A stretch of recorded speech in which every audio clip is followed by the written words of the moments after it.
Hope you're all doing good.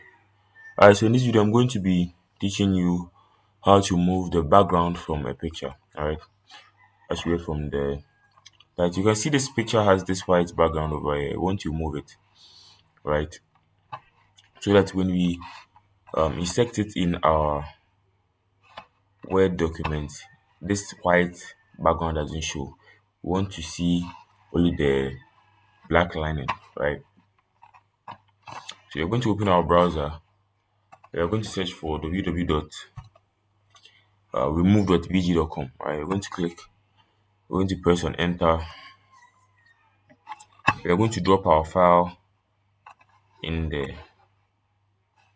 Right.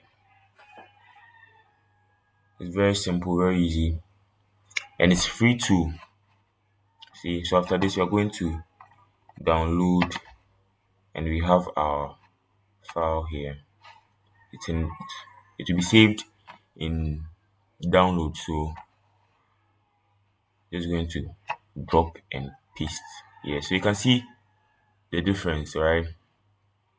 The first one had this white background, and then you could clearly see the difference, right? It wasn't white enough. And this one has its background completely removed. All right, so thank you very much for watching this video. Make sure to drop a like and subscribe.